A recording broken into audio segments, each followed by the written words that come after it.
姐妹平安。今天很高兴代表神学院来到这边跟大家请安。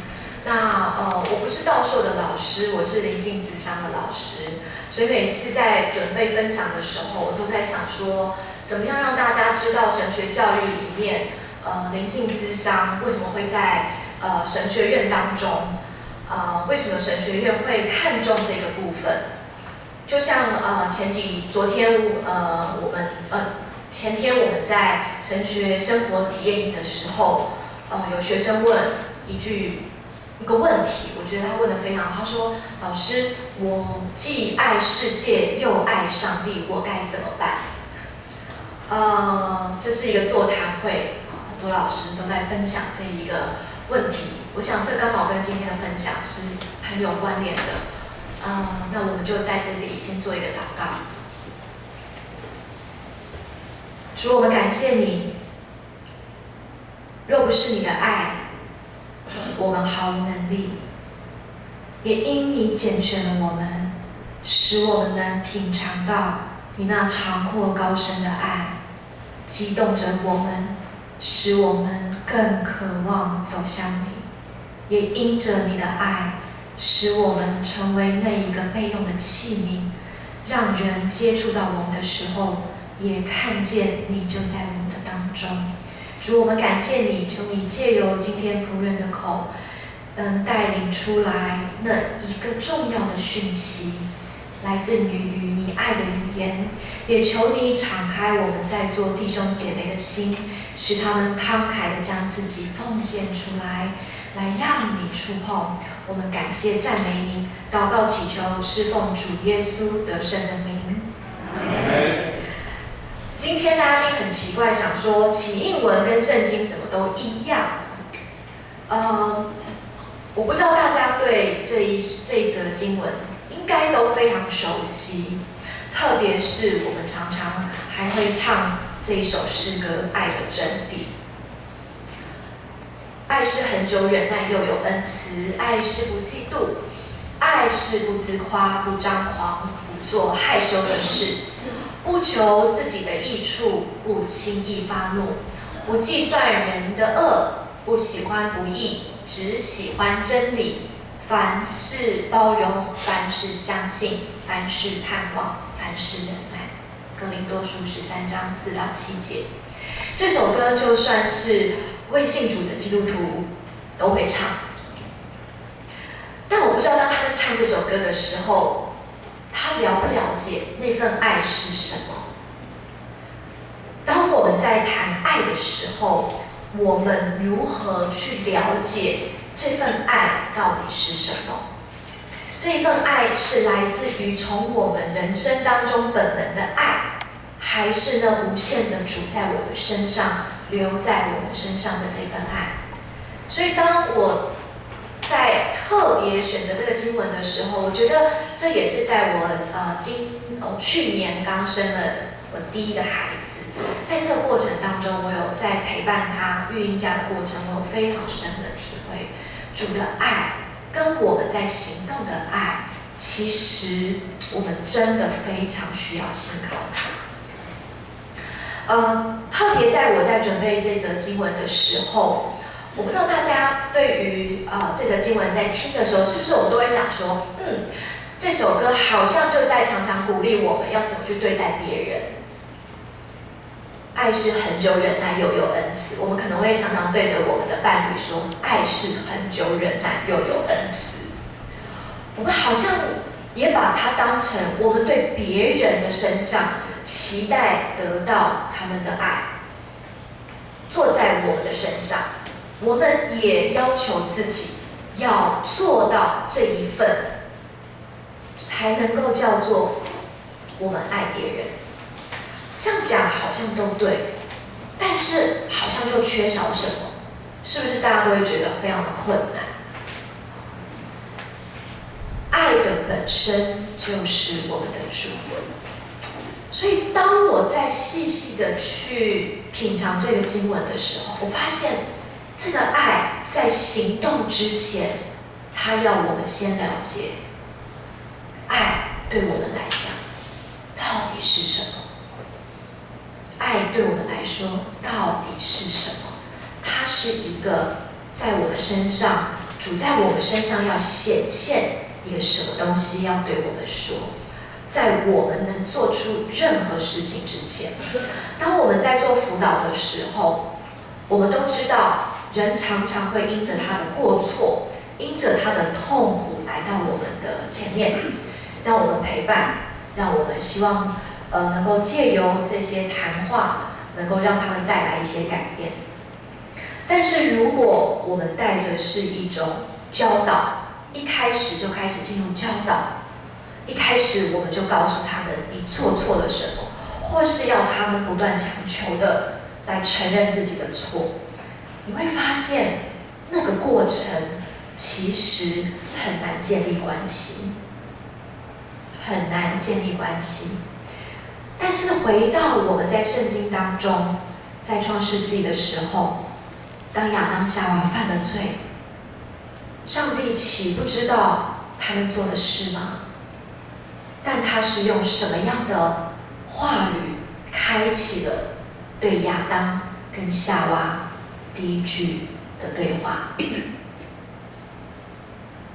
好像是个找寻，甚至还是个询问，我们为什么躲起来？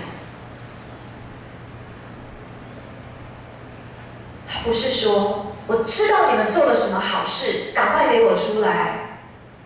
我小时候常常被我妈妈这样说，我就会躲在那个地方，想看看躲到最后能不能躲到妈妈气消，就发现这不是一个好方法。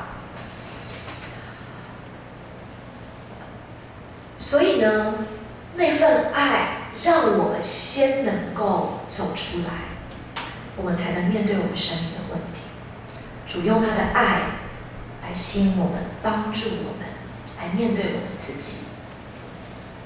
爱在这一个经文当中，我是用The Messenger。其实有时候我们在用英文的时候，会发现它跟中文很不太一样哦。它里面那些文字其实都会告诉我们说，爱的里面有一些什么样的意义？爱的本身到底是什么？上帝要我们了解的爱到底是什么样子？它让我们更清楚看见，是不是这份爱也在我们的身上曾经被摸着，曾经被获得过。当我们能够去做出来之前，我想今天一个很重要，来对大家也是个叩门：你曾经有得到这些爱吗？你有这份爱的经验吗？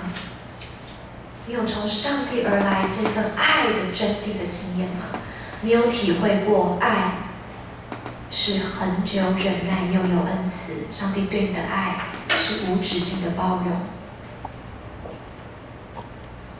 你有体会到上帝对你的爱不是一种以他为自我中心，但是却是要成全你，却是要为你而牺牲。这份爱不是非常的狂烈，但是却在你的身上孕育很久，让你没有办法 say no。 这份爱让你感受到没有什么东西是害羞的，好像这件事情感觉到是一个这么的愉悦，这么样的开心的，好像这个时候自己不会觉得自己很羞愧，但是却很愿意的去接受，想要去拥抱我们的主。在座的弟兄，有没有那种渴望，你想去抱耶稣，抱我们的主？有的时候对女生可能比较容易一点，对男生来讲，好像我们从小被教导就是要成为一个顶天立地，要成为一个勇敢的人。特别在早年的时代，比较不太讲爱，父母对孩子的爱在拥抱上是很少的。但是如果今天上帝在你的面前，他说我要来拥抱你孩子，你会不会想要冲上去拥抱他，纪念这份爱，而且让你感觉到不会很丢脸，不会变小？是否你感受到主对你从不发怒，并不计算你身上所做的这些让你们感到痛苦，或是一些不是很好的事。这份爱永无止境，它是从昨日、今日到永远都没有改变的。你有体会到、经验到这份爱吗？我觉得在英文的当中里面，那个更加仔细，好像让你去看到这个爱的当中里面，是一种非常清楚。除了我们在谈到，好像凡事忍耐，好像叫我们要忍耐，但是不是那个忍耐是一种 endure， 是一种持久的，是一种愿意的，是一种越开放的，不是一种压抑的。所以当有些人在读到这份经文的时候，特别是当他觉得他所有的一切事情都做了，他觉得他的忍耐已经到极点了，他唯一能做的事情，到最后在谈到忍耐的时候，他就说：“唉，反正就听天由命，就是这样，我就是压抑吧，就是忍耐吧。忍这个字，不就是心字头上把刀吗？上帝的忍耐是心字头上一把刀吗？你有感受到他的忍耐当中的那种无限、那种包容吗？所以我们更要了解，爱到底是从谁开始的？是从我们坐在别人身上，还是别人坐在我们的身上？第一，我们要先了解我们的缺乏，真是了解爱并不是单单的来自于我们能做什么，或是从别人身上我们必须要获得什么。但是在现代的社会里面，爱好像是一种我爱你，所以我要为你做些什么事，或是你爱我，你要为我做些什么事。这可能是世界上大家在分享的爱，没有不好。但是在我们的信仰里面，我们更知道这份爱其实是让我们看到我们生命当中，其实我们的缺乏，一切的所有，乃是我们的主来满全了我们。爱不是一个我们要求来的，它是一个白白的恩典，它是一个恩典，从天而来的恩典。这份恩典不是因为我们做了什么，而是因为他先爱了我们。这份爱也因为是从神而来，从神而生，所以我们也更需要去认识我们的主，我们才能知道这份爱的本质是什么。这也就是在爱的真谛当中，在第4章到第7章的地方，满满的让我们看到爱是。如果我们把爱改成上帝是，是不是会让你感觉到不太一样？上帝等于爱，等于点点点。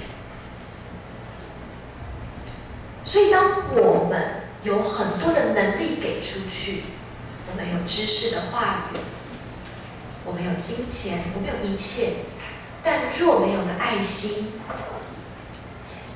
在经文当中也告诉我们，这些对我们自己来讲是有益还是无益？是无益的。因为主说，我就是要把我自己给你，他献上他的独生爱子，做了这样的挽回祭，他就是要你去经验到这份深刻不变的爱，还要我们在那当中享受他对我们的这份深刻且不变的爱。所以爱的讯息其实更重要是要展现主的奥秘。所以当我们提到爱的时候，并不是展现我们多有能力，并不是展现我对你爱有多大，当然这也是在里面的，但是更重要，我们生命的爱还是呈现了主在我们身上的作为。让我们互相相爱的时候，就是让人见证到主在我们的里面，主的灵在我们的里面，不是一种好像刻意的情绪啊，不是我们，而是你真的感觉到我做不了那么多，但我能做，完全是因为那个爱我的主吸引我，让我愿意将我的裤子捞起来，走入那黑水当中，走入那污泥里面，去帮助那些深陷在淤泥当中的人，因为那一点都不吸引人。所以容我这么说，当许多的我们常常讲，当许多实际的弟兄姐妹做这些善心的事，我相信他们被善功吸引。但当我们在做这些事的时候，我们是被什么吸引？都是好的，但身为一个基督徒，我们是因为知道那有一个更好的，就是我们的主上帝。那说方言的，原不是对人说，乃是对神说，因为没有听出来。然而他的心灵所讲的是各样的奥秘。这些爱就是深刻的奥秘，只有你去经验，你才能够去体会到上帝他在我们身上所为我们带来的至深至切的事。所以爱到底是什么呢？我们要了解到爱，如果我们回到圣经当中去了解的话，在哥林多书13章4到7节当中，认出主在我们身上彰显的特质。神会发怒，但他常常在发怒的时候，他也会感受到我们的痛苦，他也会做一个转向，他也会做个调整。为什么？因为他太爱了，他太天而选物了。他的爱不是一种溺爱，不是一种放纵的爱，他的爱里面是希望我们好。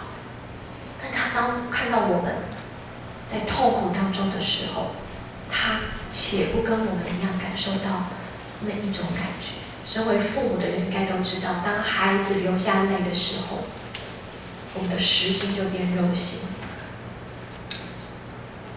或是你家有宠物的，当你的宠物被你骂，然后在那边眼睛不小心下垂，尾巴不小心下垂的时候，你就想说：“哎，好了，算了算了，下次不要。”那一种心，你就会开始知道那种，其实你不是要它怎么样，我不是要你死啊，我不是要你我不是要你就是好像怕我，没有，我也渴望在爱当中，你也透过我为你好，你也能爱我，我也爱你。所以我们在彼此相爱当中，我们能够体会，相互的去分享，这是上帝非常渴望的事。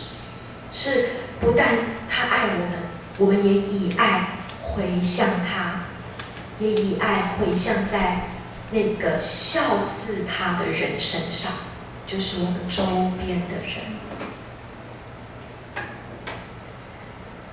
哥林多书13章4到7节，我们再回到那个圣经章节里面去看。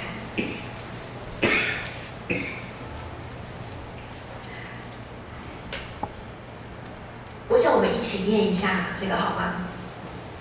爱是恒久忍耐，又有恩慈；爱是不嫉妒；爱是不自夸，不张狂，不做害羞的事，不求自己的益处，不轻易发怒，不计算人的恶，不喜欢不义，只喜欢真理。凡事包容，凡事相信，凡事盼望，凡事忍耐。哎，是有会气息。他讲很喜欢，爱是永不止息哈。是，为什么会让大家一念再念？其实也是自从有了孩子之后，在我们的睡房的那个墙壁上，有一个我非常好的姐妹，在我结婚的时候送我一个刺绣的爱的真谛英文的。我的孩子很特别，每次抱他到那边的时候，就是经过那里的时候，他手一定会去指那个框框。一开始我不以为意，后来我想，不如这样，我干脆就每次经过，我每次就念一次给他听。感谢主，每次经过，每次在念的时候，我就在体会主在这些话当中在对我说什么。他在这句话当中，他让我的孩子听见什么？一次又一次，我觉得那个东西好像在吃的食物。大家知道我们在读经的时候，英文读经不是只是读，它有一个字很特别，叫 partake。partake 就是吃。我吃这个话语，我吃了这些东西，成为我的养分。它有什么味道？它有什么滋味？这个东西好像就在我的嘴巴当中，慢慢出现了一些馨香，出现了一些跟我过去好像囫囵吞枣啪就看过的那样的感受非常的不一样。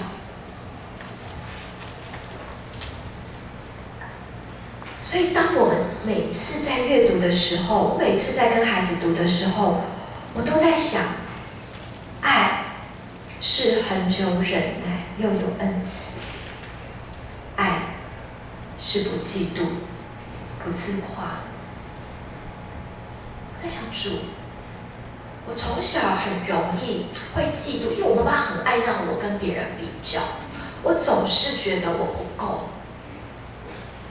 我也很害怕，因为妈妈好像都觉得别人的都比较好。我很努力，我想获得一切，只是想要得到她的赞美跟爱，但也养成我不小心变成很容易去羡慕人，羡慕人还好，到了嫉妒人，就开始在我的里面产生了很多的毒素了。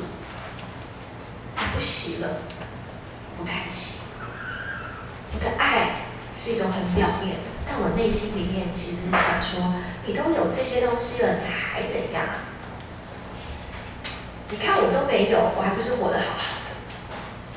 好像我比较能接受别人的痛苦，我在别人痛苦，那我才多一点爱，但我很难分享别人的喜乐。当一个人无法分享别人的喜乐的时候，是很难过的。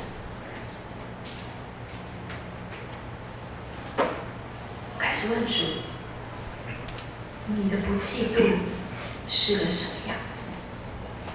我突然间发现，那个不嫉妒里面，是他喜欢看到我们每个人都很好，他喜悦我们每个人都有各自不同的样貌跟长处，他会欣赏，他告诉我他欣赏，然后他让我看到，他让我知道在这里面，我感觉到的味道里就是我要去看，我要更多的观察，我要更多的去细细体会，不是只是在我的不足当中去比较，然后想我要怎么表现出自己。他后面说是不张狂，所以是慢慢的，不是那种彰显的，他要我去体会它。发现每次在读的时候，好像我都有机会再去问主说：“主啊，那个爱的后面的这些特质，到底对你的样貌来说是什么样子啊？白纸黑字。”但是我需要让它成为我的一个经验，我的了解，不然看都看得懂，可是就是哪里好像字我都看得懂，但我就是觉得有点距离。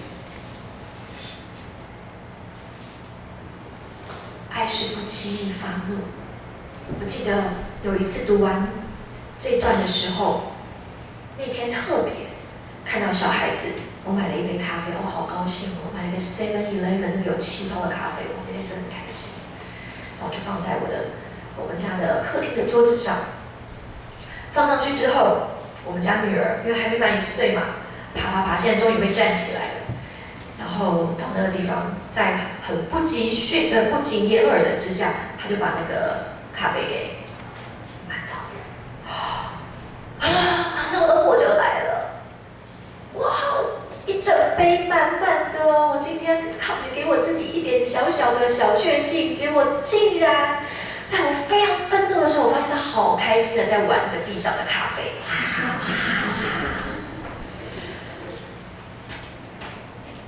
我突然间感觉到，我是有稍微的声音抬高，就你怎么这样？但是我突然间意识到，这是他的错还是我的错？我突然间意识到，他到底懂不懂我在说什么？我在发怒的时候，我是在为什么东西而生气？难道这杯咖啡比不过我女儿在那个地方玩得很开心的那个价值吗？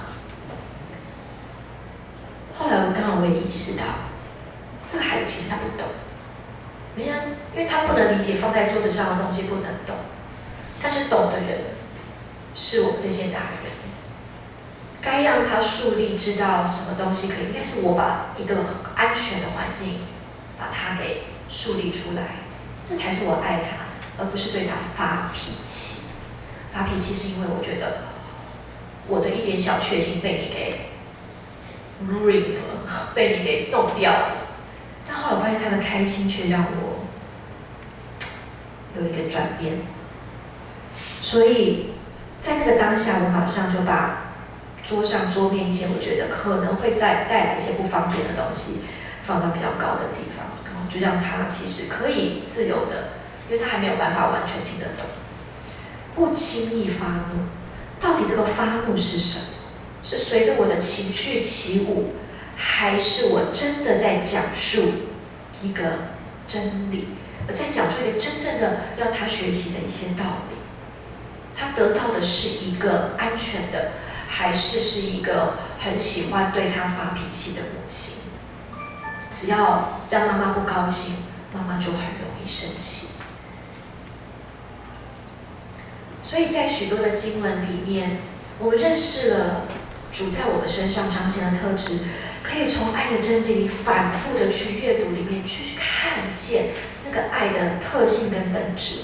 当然，我们也要去注意另外一个部分，就是在耶稣基督在福音书里面，他跟许多人的会遇，他跟许多人的相遇，他是用什么样的方式去接触了这些跟我们差不多的人，平民老百姓，可能是贪婪的，可能是做错事的，可能是贫穷的，可能是跋扈嚣张的，但是他用什么样的方式救济了我们？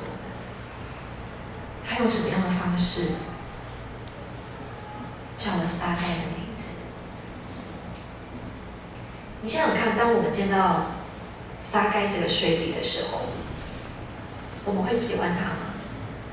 可能不会哦。如果他在教会里面，会让你想起像什么样的人？你看见他的时候会客客气气，但你内心对他会这么的开放吗？但耶稣用什么样的方式去接触这个人？约翰福音第8章里面所讲到的行淫的妇女，这个被众所气愤的一个女性，做错了一件事，所有的人对她的愤怒，对她的指责，恨不得置她于死地。但耶稣用什么样的方式去走向这一个女性？他还有什么样的话语，在这故事里面，你经验到了什么，体会到了什么？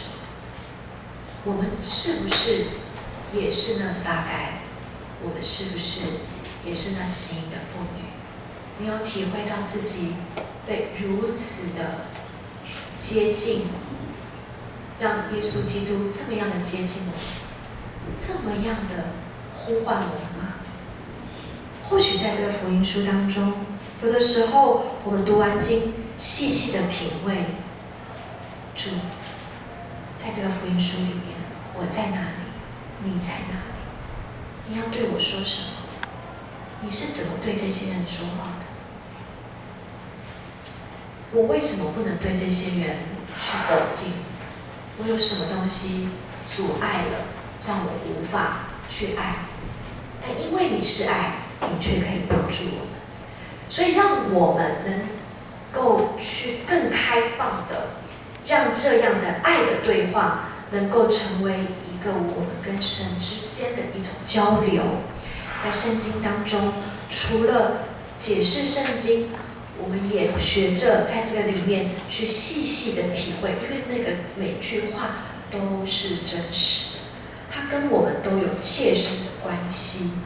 所以现在在学校当中，我们也常常会带着学生去做一些灵修的操练，来帮助我们去意识到在经文里面这些话语，当我们知道之后，但它跟我们的关联到底是什么？我们如何能够更诚实的去面对我们的主？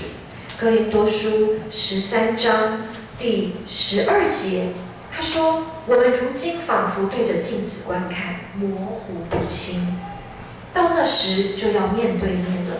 我如今知道的有限，那时就全知道了，如同主知道我一样。”我们现在知道的真的还是不够，但我们却能够因为在这样的一个交谈当中，去了解上帝的爱，透过耶稣在福音书当中众多的这些呈现，触发我们去体会到，好像似乎能看见那份爱心在我们的身上也正在对我们做。我们接受现在是有限的，但我们却被这份爱不断的吸引，然后让我们可以走到那时，当我们真的面对面的时候，我想那是一个非常美的体验。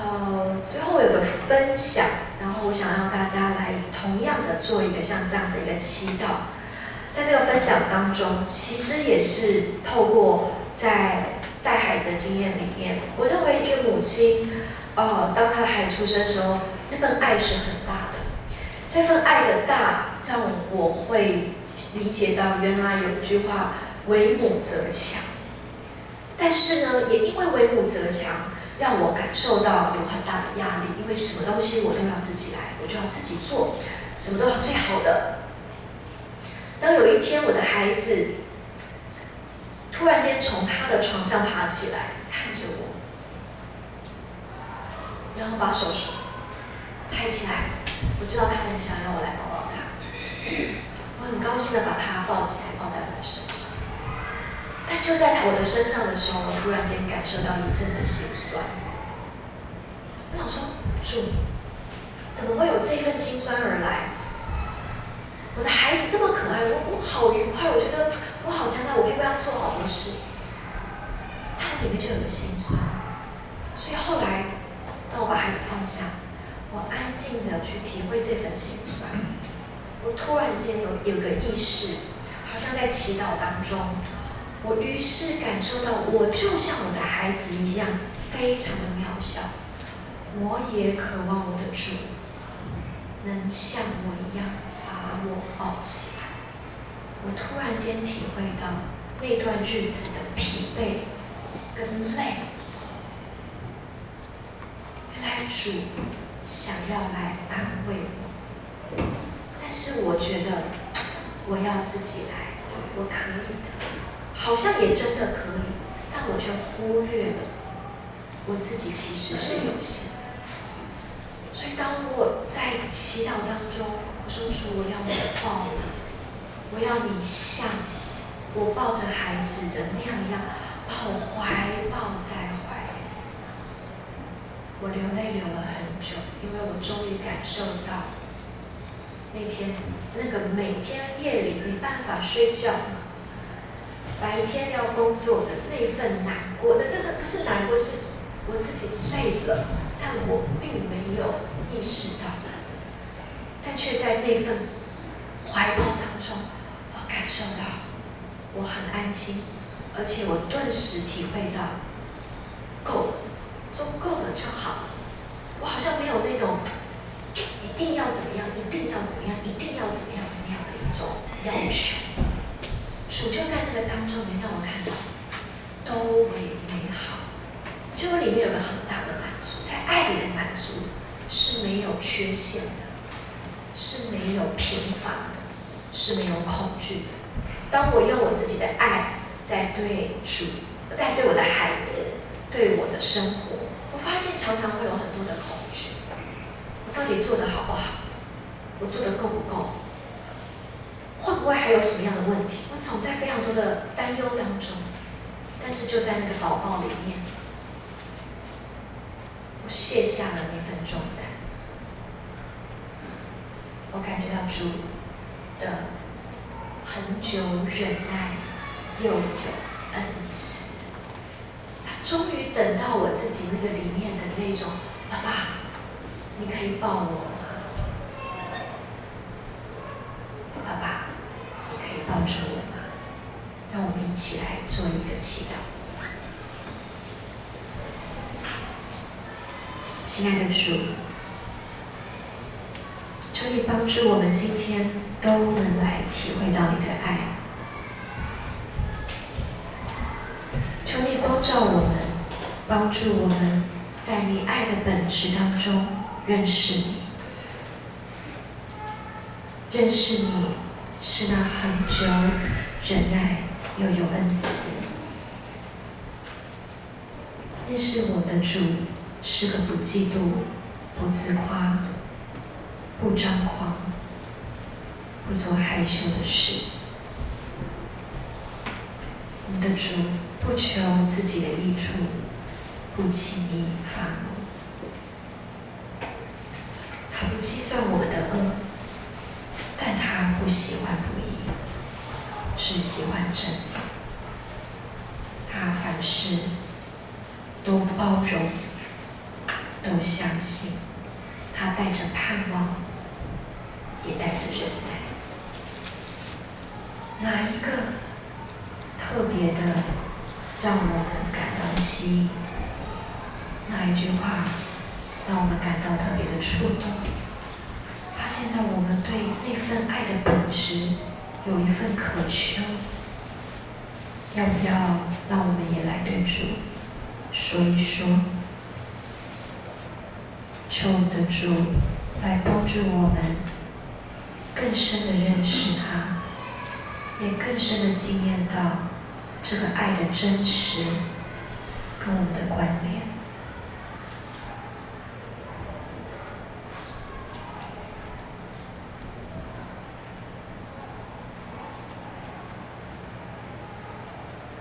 或许我们也发现，我们的内心里面，在我们的成长当中，有一些破碎。是不是我们也可以对我们的主来祈求，那份破碎的记忆，恳求他来到当中，帮助我们，疗愈我们，因为我们没有办法，但他却是全能的神。他要用他的爱，使我们脱离凶恶，脱离黑暗。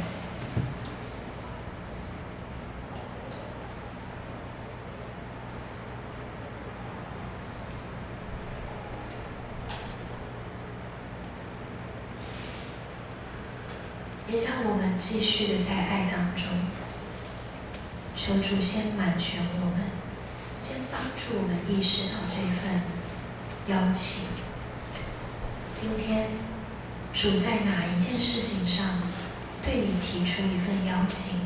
他想要陪伴你，在你的爱的缺乏当中来帮助你。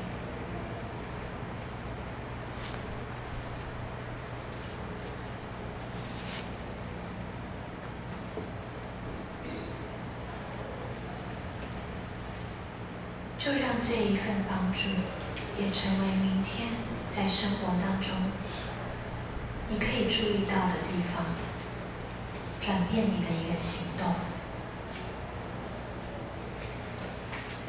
让主的帮助也成你生活当中的一个力量，成为一个行动，带入到这个世上，在你的生活里，在你对待你自己以及你对待他人当中。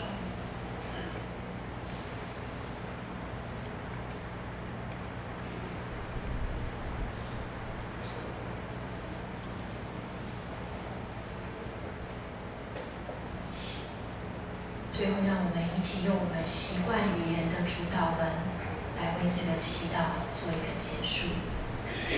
我们在地上为父，愿人尊你的名为圣，愿你的国降临，愿你的旨意行在地上，如同行在天上。